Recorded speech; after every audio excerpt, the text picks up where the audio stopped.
له فرارة حبيب الله أوجته ومصدر الفضل والإرفان والكرم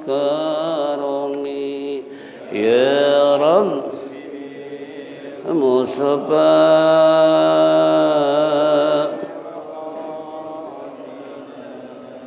واغفر لنا ما مضى أصل الوجود وروح الكون بهجته زين الشمائل والأدب والشيم يا رب بلغ مقاصدنا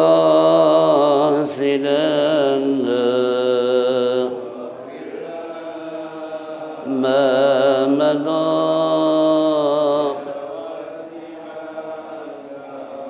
مطهر الأرض من رجس ومن درني من عبد وثن أو عبد صنم يا رب بلغ مقاصدنا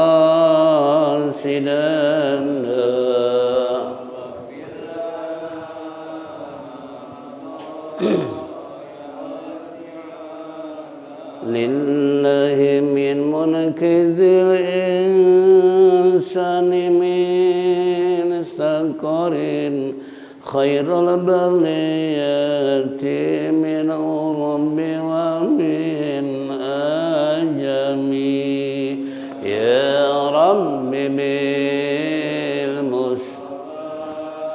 بلغ مقاصدنا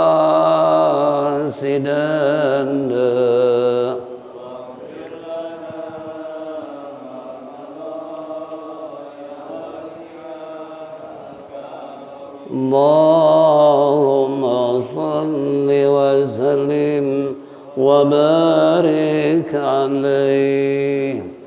Ma'asyiral muslimin wal muslimat rahimakumullah.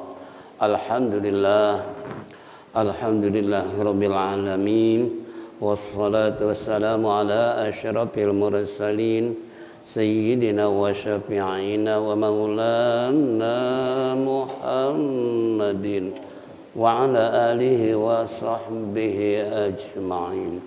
Amma ba'du fa inna asdaqal kitabullah khairal hadi sayyidina Muhammadin sallallahu alaihi wasallam wa syarrul umuri muhdatsatuha wa kullu muhdatsatin bid'ah wa kullu bid'atin dhalalah wa kullu dhalalatin finnar.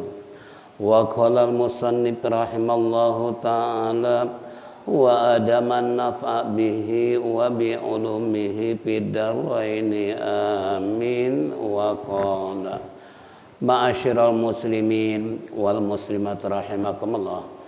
Bapak-bapak, ibu-ibu hadirin jamaah Masjid Jami Adia Guru Sya'ban yang saya hormati, kembali di pagi hari menjelang siang kita duduk bersimpuh bersama-sama di tempat yang mulia dalam rangka menindaklanjuti taklim rutin ba'da subuh di hari Sabtu.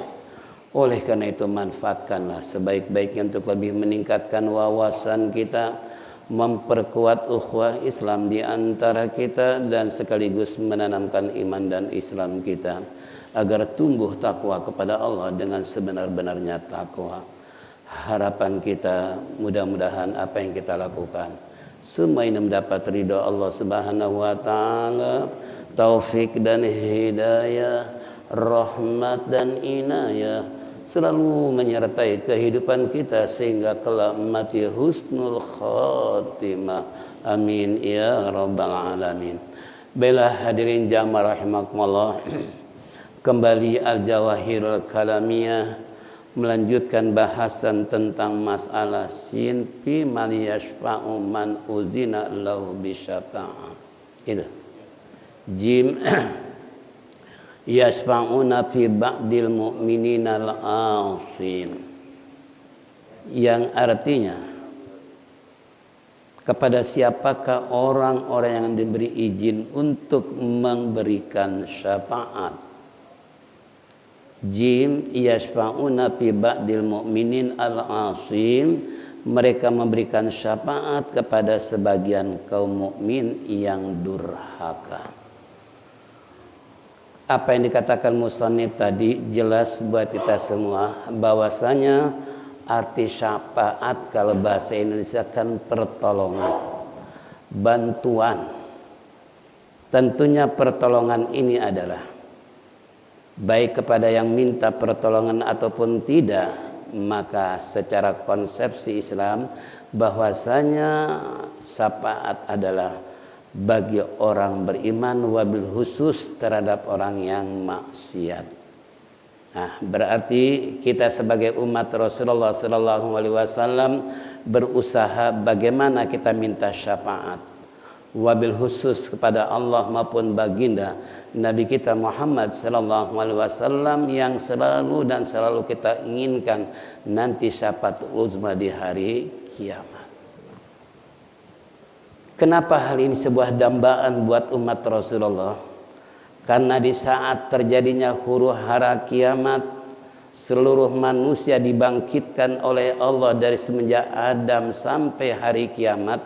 Seperti apa manusia berkerumun, seperti apa manusia yang begitu kumpul di alam mahsyar, yang mungkin kalau menurut keterangan baginda Nabi kita Muhammad sallallahu alaihi wasallam manusia tidak bisa melangkah setapak pun, saking apanya, saking penuh padat oleh manusia.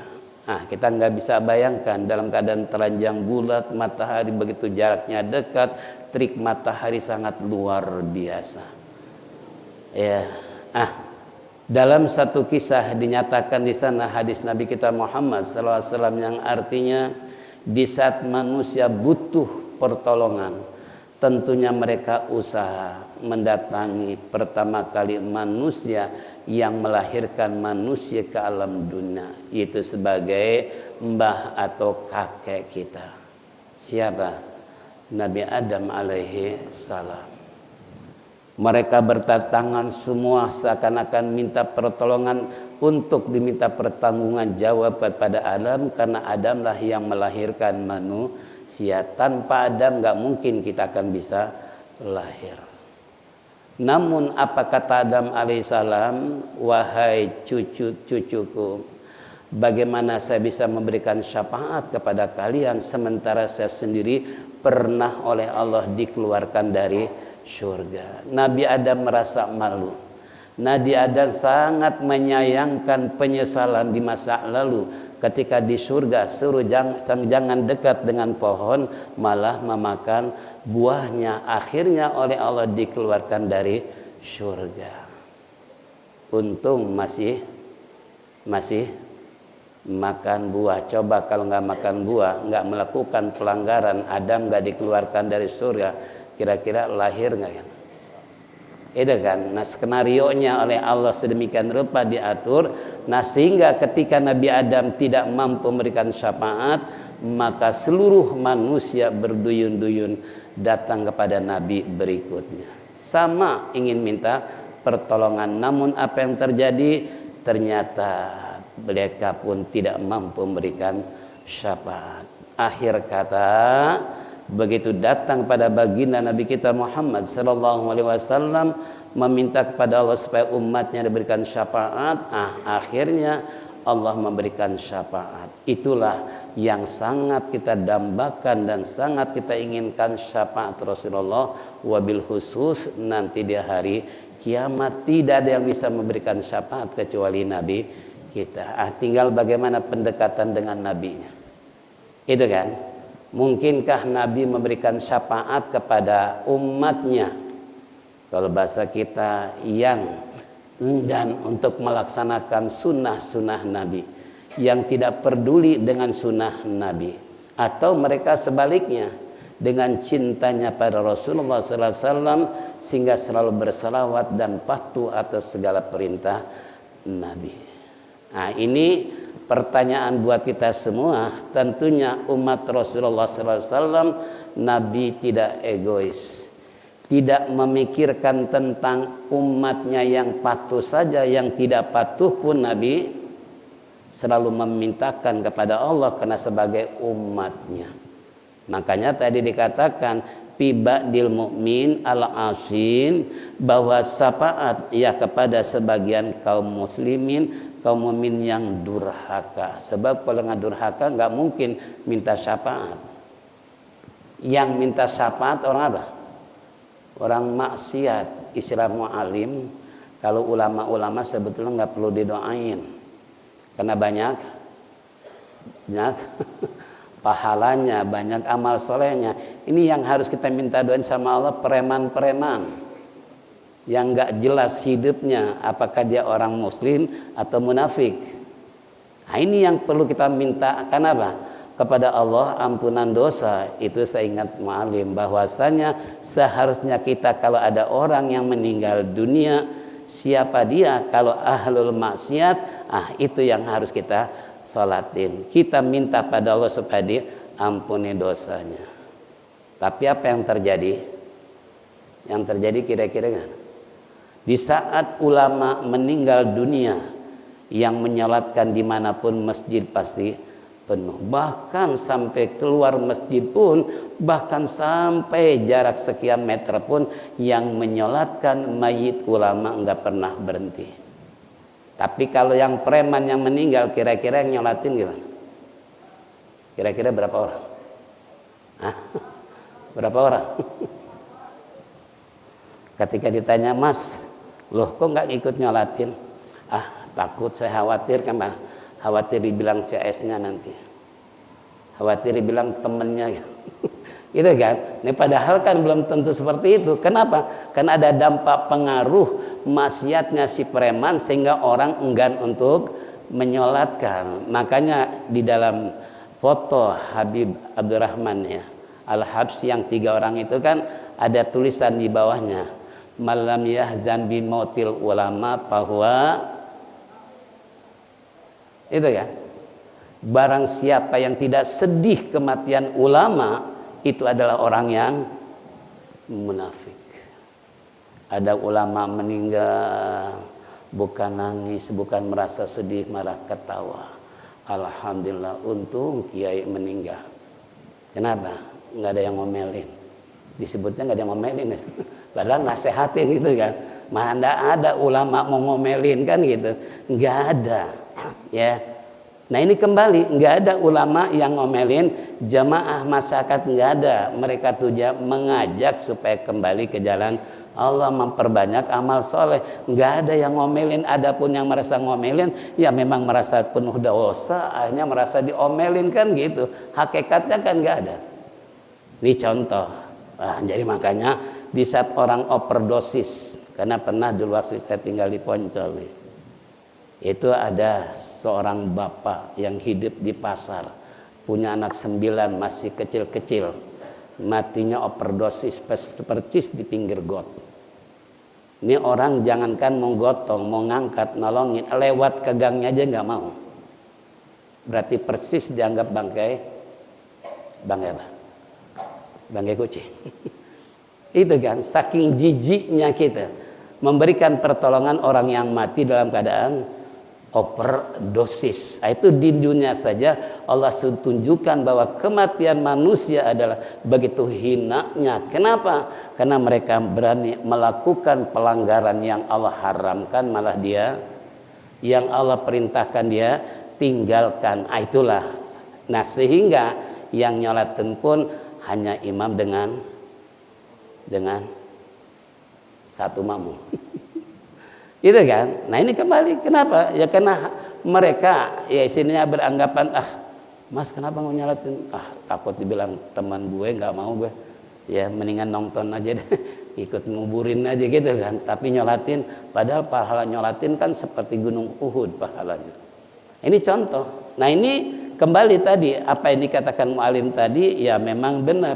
Seharusnya tadi kata musannif yasma'una fi ba'dil mu'minin al-asin, seharusnya memberikan syafaat sebagian orang mukmin terhadap orang yang maksiat. Adapun orang yang tukang ibadah beramal soleh, walaupun enggak mintakan syafaat oleh kita, namun pahala mereka sudah ya, tapi nggak begitu juga sih. Gitu kan. Makanya tadi ada istilah apa namanya dalam catatan ya di sebuah foto 3 habaib tadi, ya tadi siapa yang tidak berduka cita, nggak bersedih hati, apalagi nggak pernah mau nangis kematian ulama, itu adalah orang munafik. Tuh naudzubillah min dari. Makanya seketika guru-guru saya meninggal dunia, ya alhamdulillah kita ngaji dengan guru-guru sampai gurunya meninggal dunia. Ya, nah ini kenapa? Betapa sedihnya seminggu sebulan nggak bisa menghilangkan bayangan-bayangan ilmu-ilmu ketika duduk bersama dengan ulama. Nah, itu ciri-ciri orang yang beriman. Kematian ulama, kematian guru, boro-boro mau makan, boro-boro istrinya bisa tidur, tapi merenung tentang kematian obor karena guru. Nih satu. Yang kedua, bagaimana kisah-kisah tentang masalah para nabi-nabi Allah memberikan syafaat, memberikan pertolongan yang pernah berperan. Salah satu di antaranya, jika Rasulullah tidak berikan syafaat oleh Nabi Musa ketika di Isra Mi'rajan, kira-kira sholat berapa rakaat? 50 rakaat kan? Nah, itu dengan sebab Nabi Musa bertanya, ya Muhammad, apa yang kau peroleh setelah berdialog dengan Tuhanmu? Kata Nabi Muhammad dengan sangat sopan santun, dia jawab, saya telah diperintahkan untuk umatku sholat 50 waktu. Kata Nabi Musa, ya Muhammad, umat aneh aja, tinggi besar, kuat tenaganya, nggak bakalan sanggup kalau sholat 50 waktu. Apalagi umat ente, orangnya udah pendek-pendek, kecil-kecil, lemah lagi, malas lagi ibadah. Itu kan? Akhirnya baginda Rasulullah mau mendengar berkat usulan Nabi Musa. Cerita singkat 9 kali antara istilah pertemuan Musa dialog dengan Allah. Akhirnya begitu terakhir, lalu gimana ya Muhammad? Ya Allah telah memberikan pada saya, yaitu dari pertolongan syafaat tadi, sholat 5 waktu. Alhamdulillah. Kalau 50 waktu kira-kira sempat nggak kita makan? Sempat nggak bisnis? 50 waktu ya. Berarti 24 jam, 50 waktu 24 jam sholat 50 waktu, kira-kira berapa? Setengah jam sholat,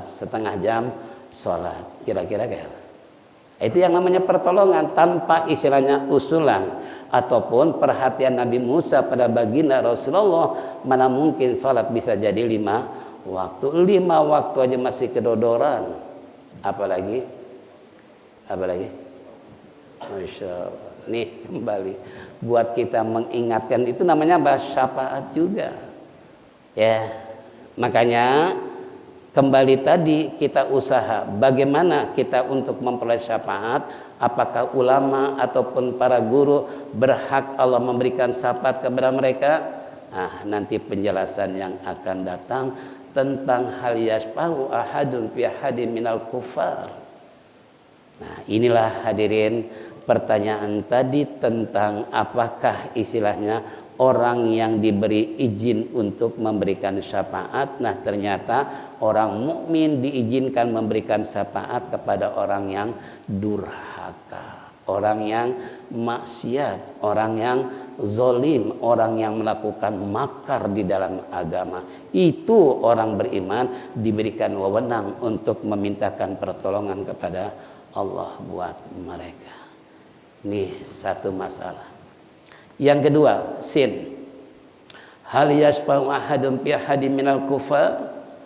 Jimla la yastati'u ahadun minal anbiya'i fadlan an ghairihim ayyukhatiballah ta'ala bi ahadim minal kufar li'ilmihim bi anna kalimatal adabi qad haqqat alaihim wa anna Allah subhanahu wa ta'ala la ya'zanu bidzalika qala jalla sanuhu man dzalladzi yashfa'u indahu illa bi'idni wa qala ta'ala yauma idzil la tanfa'u syafa'ah illa man adzina lahu rahman wa radiyallahu qaula.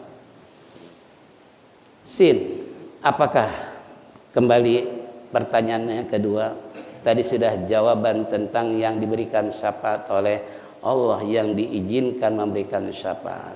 Lebih diterangkan lagi oleh musannif, apakah seseorang mukmin bisa memberikan syafaat kepada seorang yang kafir? Ini lain agama. Terkadang kan kondisi sekarang banyak kawin campur. Istrinya orang Islam, suaminya orang kafir. Atau sebaliknya, suaminya orang Islam, istrinya orang kafir. Banyak gak? Banyak. Nah, kalau dari segi hukum fikihnya, kalau terjadi perkawinan campur, maka di saat mereka melakukan hubungan suami istri, bukan ibadah, tapi haram jadah. Bukan dapat pahala, malah jadi dosa. Itu kan? Ini na'udzubillah min. Ini sekarang berapa banyak umat-umat Islam yang terlena pernikahan karena bukan sekedar cinta, tapi di sisi lain materi yang diapain? Diutama. Kalau disangka dirinya nggak bakalan mati kan. Dia hanya ingin bahagia, melimpah ruah kekayaan, mobil mewah, rumah mewah segala macam, tapi dia nggak pikirin bakal apa? Mati. Ini orang sekarang kan seperti itu. Ya pengennya hidup wah, dia balik wah, suatu saat dia pasti akan mati. Ya termasuk kita semua kira-kira udah ingat mati kan? Nah, dengan mati belum. Kalau ingat mati, saya yakin kalau Ahmad bin Hambal ketika lewat ke dalam satu pekuburan itu nggak bisa makan 3 hari 3 malam. Kenapa? Karena ingat yang di dalam kuburan pada ngapain. Kalau kita baru-baru lewat jarah aja makan masih bisa nambah. Udah gitu di tempat kuburan makan bakso, teh botol lagi. Padahal baru aja pulang dari apa? Dari Zara. Baru aja nganterin mayit. Kecapean, mampir tukang bakso, habis 1 mangkok teh botol. Dia nggak tahu baru aja nguburin. Astagfirullah. Pernah kita berpikir seperti itu? Itu yang seharusnya, itu yang harus kita perhatiin. Buat apa sih hidup? Kan gitu. Apapun yang kita miliki, apapun yang kita lakukan, ingat al jaza min jinsil amal. Fa in khairan fa khairan wa in syarran fa syarrun. Bahwa balasan tergantung perbuatan. Perbuatan baik dibalas baik, perbuatan jahat dibalas jahat. Itu sabda Rasulullah. Bahkan kata Allah, wa may ya'mal misqala dzarratin khairan yara wa may ya'mal misqala dzarratin. Sebesar atom sekalipun, molekul yang terkecil di dunia, itu Allah tetap akan perlihatkan. Allah tetap akan balas kebaikan maupun keburukan. Nah, ini yang harus kita perhatikan dalam sebuah hidup. Bukan hanya berpikir, wah, bukan ambisi, bukan segala macam yang kita harapkan. Itu semua hampa. Hanya nanti di hadapan Allah kita akan diminta pertanggungan jawab semua amal yang pernah kita perbuat. Nih. Jadi orang mukmin terhadap orang kafir itu walau bagaimanapun tidak akan bisa memberikan syafaat. Kenapa tidak bisa memberikan syafaat? Pertama, jalur yang berbeda. Kalau orang beriman jalurnya yakin percaya kepada Allah yang maha kuasa, yang maha segala-galanya. Sedangkan orang kafir nggak percaya kepada Allah. Ya, nah sehingga bagaimana orang mukmin bisa memberikan syafaat sementara keyakinan saja udah berbeda. zatal yamin wa zatal shimal, ada yang sebelah kanan dan sebelah kiri. Nah ini nggak mungkin akan nyambung istilahnya doa-doa yang dimanjatkan oleh orang tersebut beriman kepada orang kafir. Apakah orang tuanya, baik bapak ibu atau saudaranya atau adiknya segala macam, atau suaminya yang mati dalam keadaan kafir, istrinya beriman sadar untuk kembali ke Islam, doa ternyata tak ada artinya doa orang beriman untuk orang kafir. Ya, ini makanya buat kita semua ya alhamdulillah, kalau seandainya kita punya saudara orang tua dalam keadaan kafir, coba kira-kira gimana? Apalagi di hari kiamat. Ya, yang lain bisa memberikan syafaat, sementara kita sebagai anak atau orang tua nggak bisa memberikan syafaat terhadap anak atau orang tua yang kafir. Nah, di sini dikatakan la yastatiu ahadum minal anbiya'i fadlan an ghairihim ayyukhatiballaha ta'ala bi ahadin minal kufari li'ilmihim bi anna kalimatal adzab qad haqqat alaihim wa anna Allah subhanahu wa ta'ala ya'danu bidzalik qala jalla sya'nuhu man dalladzi yashfa'u indahu illa bi'izni. Ini sering ayat kursi kita baca. Ya. Nah, ternyata dalam kalimat ayat kursi tersebut tersimpan satu makna, man dalladzi yashfa'u indahu illa bi'izni. Bukan saja ayat kursi ngusir setan. Iya kan? Makanya yang kemarin saudara kita, tuan guru kita dari Yaman itu memberikan apa? Ijazah tentang membaca surat ayat kursi, ya, ayat kursi suratnya Al-Baqarah, tapi dipanggil oleh orang masyarakat kita disebut ayat kursi. Itu ijazah dari beliau. Ya alhamdulillah kita sudah amalin ketika masuk ke dalam rumah, sehingga istri adem ayam. Nggak banyak omong, kenapa? Setannya daripada pergi dengan sebab ayat kursi gitu kan. Nah ini, jadi keluar rumah, masuk rumah, ingat baca ayat kursi supaya istrinya jangan ngambek. Yang punya istri 2 juga sama, 3, 4 istri bacain ayat kursi supaya 4-4-nya jangan berantem karena setannya sudah tidak.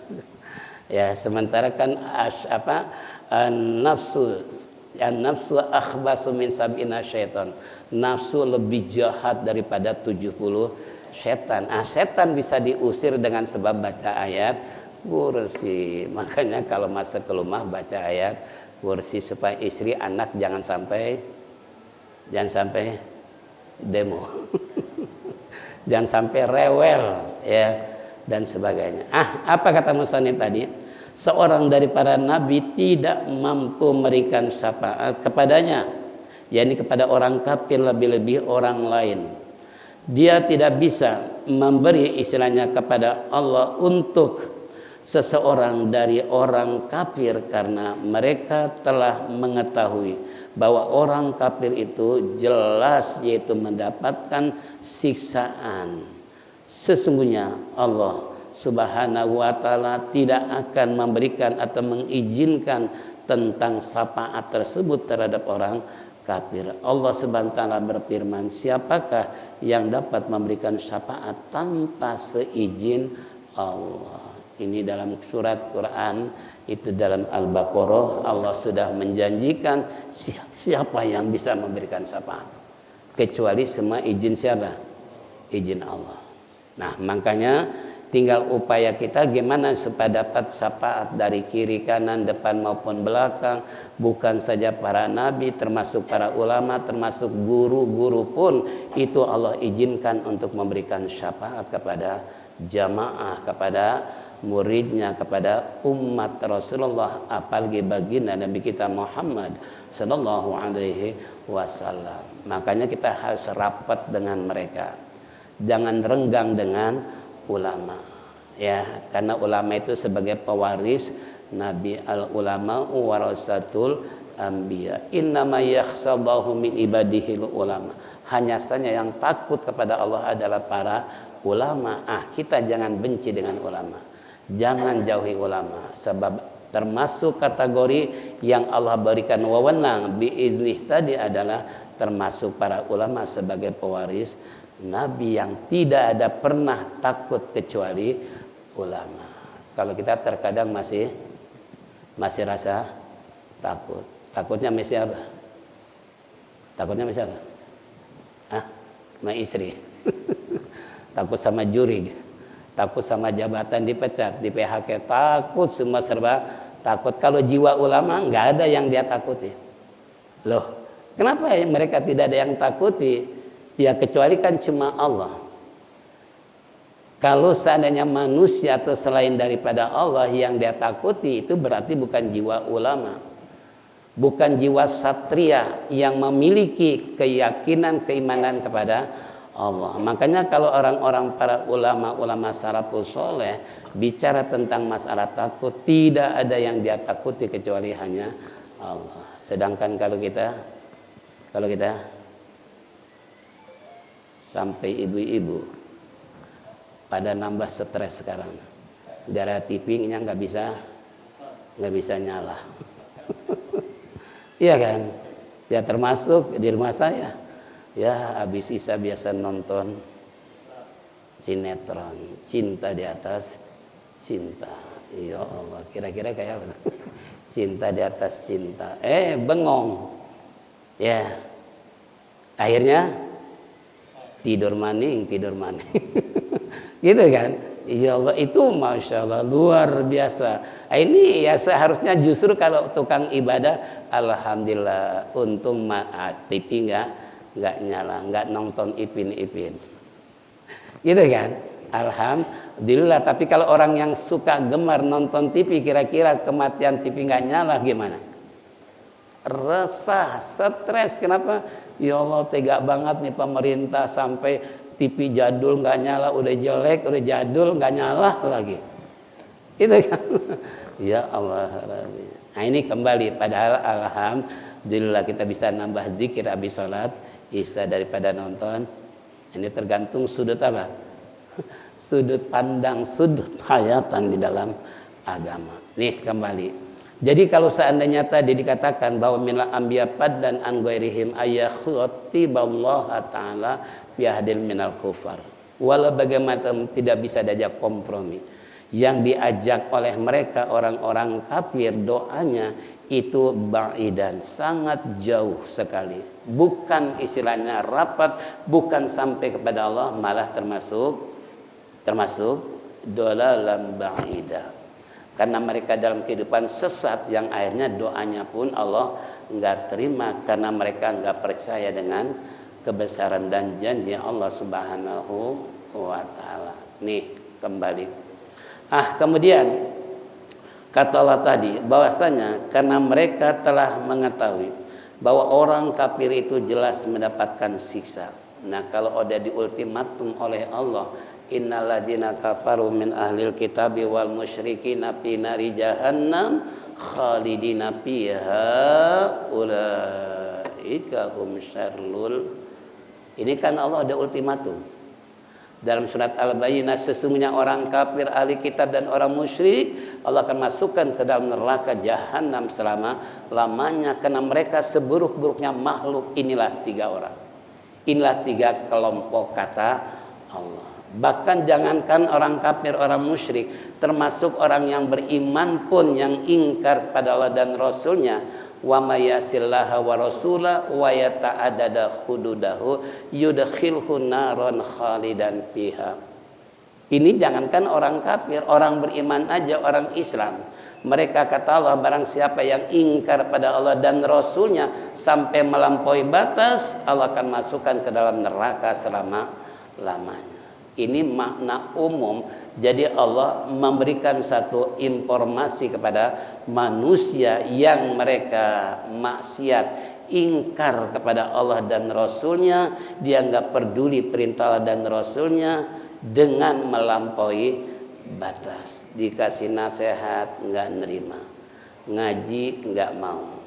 Jadi seakan-akan jiwanya udah qaswatul qulub, udah keras. untuk mendengar nasihat. Enggak peduli. Nah, itu orang kalau sudah mempunyai qaswatul qulub sulit untuk menerima kebenaran. Yang ada dosa semakin bertambah dan semakin membengkak.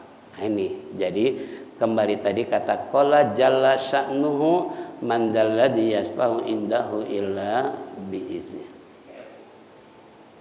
Di mana Allah SWT berfirman tadi bahwasanya yang memberikan bidzal yasfa'u indahu illa biizni, yaitu yang memberi di antara orang-orang yang memberikan syafaat indahu di sisi Allah itu ila melainkan dengan izin Allah. Tanpa izin Allah enggak akan memberikan syafaat. Makanya Rasulullah melakukan satu seleksi, siapa yang berhak memberikan syafaat, siapa yang tidak berhak untuk memberikan syafaat. Ini Allah sangat selektif.